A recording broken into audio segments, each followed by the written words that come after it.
Hey viewers, I am Tanvi. Welcome to Sterling Academy. So आज हम लोग class 10th का इकोनॉमिक्स का chapter globalization and the Indian economy इसको discuss करेंगे. इसके अंदर हम लोग सेकेंड पार्ट डिस्कस करेंगे production across countries. Right? So shall we start? Yes. First point, until the middle of 20th century, production was organized within the countries. Middle century जब तक 20th जो मिडल सेंचुरी थी 20th century के middle तक production जो था वो countries में हो रहा था. Right? Raw material, food stuff and finish products are exported and imported. जो रॉ मटेरियल था, फूड स्टफ था और फिनिश प्रोडक्ट्स थे, ये एक्सपोर्ट भी किए जा रहे थे और इंपोर्ट भी किए जा रहे थे. पर ये तब तक हुआ मिड 20th सेंचुरी तक कंपनीज अपनी गुड्स एंड सर्विसेज को अपनी ही कंट्रीज तक प्रोड्यूस करती थी. मिड 20th सेंचुरी तक की बात कर रही हूं मैं. उस टाइम तक कंपनीज जो थी अपनी गुड्स एंड सर्विसेज को अपनी ही कंट्रीज में प्रोड्यूस करती थी. और अगर कुछ इंपोर्ट या एक्सपोर्ट करना होता था तो वो रॉ मटेरियल, फूड आइटम्स और फिनिश गुड्स थे. ये सब कुछ तो तब तक की बात थी जब तक एमएनसी नहीं आई थी. इसके आगे चलते हैं एमएनसी के बारे में. देखिए एमएनसी क्या होती है. A multinational corporation, that is MNC. Multinational corporation is a company that owns and or control production is more than one nation. जो एक से ज्यादा नेशन के अंदर, एक से ज्यादा कंट्री के अंदर प्रोडक्शन करती है और उस पर कंट्रोल करती है. ठीक है? मल्टीनेशनल कॉर्पोरेशन क्या होती है कि जिसका प्रोडक्शन जो है एक से ज्यादा कंट्री में होता है और कंट्रोल भी होता है. ठीक है? हेड ऑफिस एक जगह होता है बट ओवरऑल जो प्रोडक्शन है वो हर जगह हो रहा होता है. हर कंट्री में हर कंट्री से मतलब जो जहां जहां एमएनसीज हैं वहां हो रहा होता है. राइट? तो इसे हम एमएनसी बोलते हैं. सो क्या आप जानते हैं, डू यू नो कि एक कंपनी को अपनी प्रोडक्शन को एक्सपैंड करने से क्या बेनिफिट होता है? आप जानते हैं कि इस बारे में देखिए किसी कंपनी को अपने प्रोडक्शन को एक्सपैंड करने में क्या बेनिफिट होता है. To expand production the market increases. इससे क्या होता है? मार्केट इंक्रीज होती है, सेल्स राइज होती है और प्रॉफिट इंक्रीज होता है. ऑब्वियसली अगर एक कंट्री के अंदर हम अपना बिजनेस कर रहे हैं, अपनी प्रोडक्शन कर रहे हैं और दूसरी कंट्री के अंदर भी हम अपनी प्रोडक्शन धीरे धीरे करके अदर कंट्रीज में बढ़ा रहे हैं तो इससे हमारी सेल भी बढ़ेगी. नेचुरल बात है, सेल बढ़ेगी तो प्रॉफिट भी बढ़ेगा और हमारी मार्केट जो है वो वाइड होगी, इंक्रीज होगी. राइट?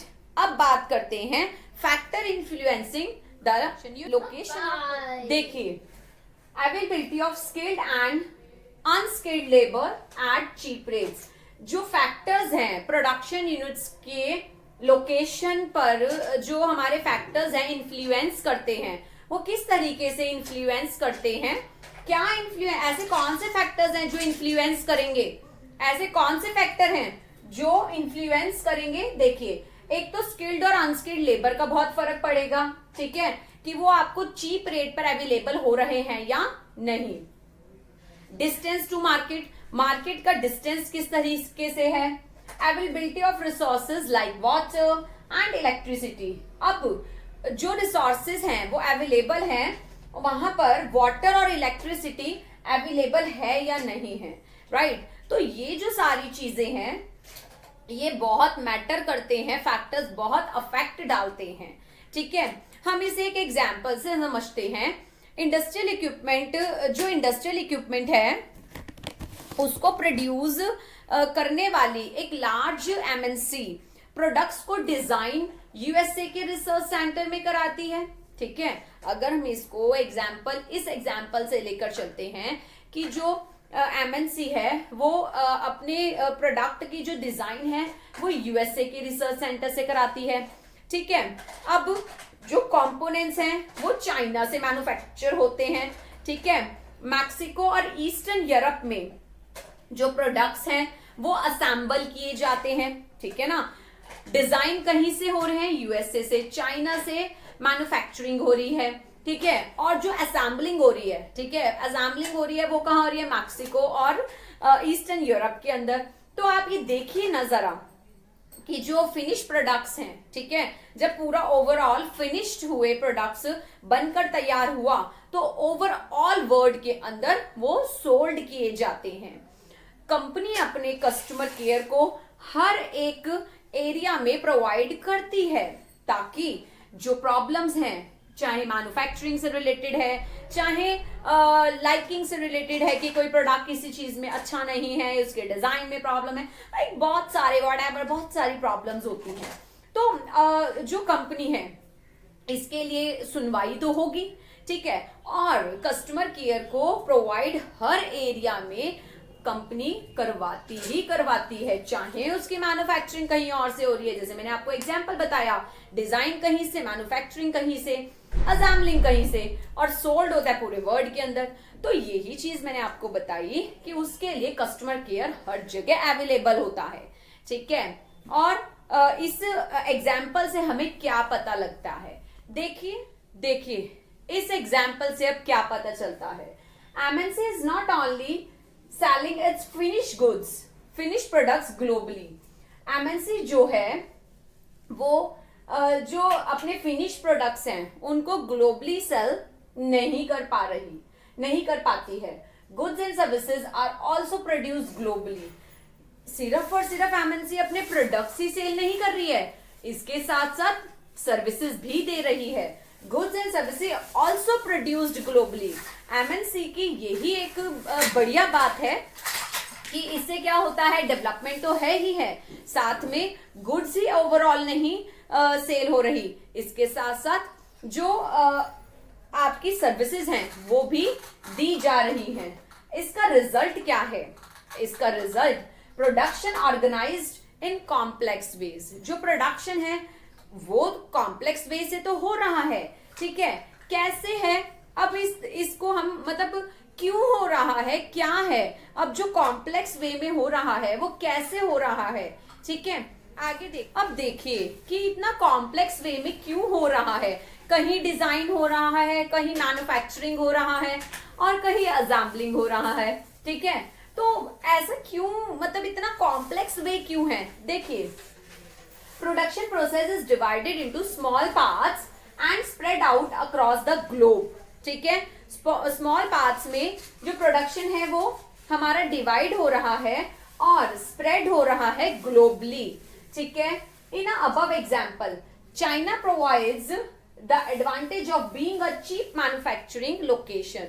जो चाइना है वो प्रोवाइड करती है एडवांटेज को, चीप मैन्युफैक्चरिंग लोकेशन, ठीक है। चाइना को हम एक चीप प्लेस मानते हैं, आई मीन चाइना एक मैन्युफैक्चरिंग करने के लिए चीप प्लेस है। प्रोडक्ट्स की जो मैन्युफैक्चरिंग है वो चीप रेट पर होती है। मैक्सिको और ईस्टर्न यूरोप जो है वो क्लोज है यूएस और यूरोप के, तो वहां हमारी जो असेंबलिंग है वो वहां हो जाती है। India has highly skilled engineers. India के पास हाईली स्किल्ड इंजीनियर्स हैं, उसके पास बहुत अच्छे इंजीनियर्स हैं जो अंडरस्टैंड करते हैं टेक्निकली एस्पेक्ट्स ऑफ प्रोडक्शन के अंदर टेक्निकली जो भी एस्पेक्ट्स है वो सब चीजें देखते हैं।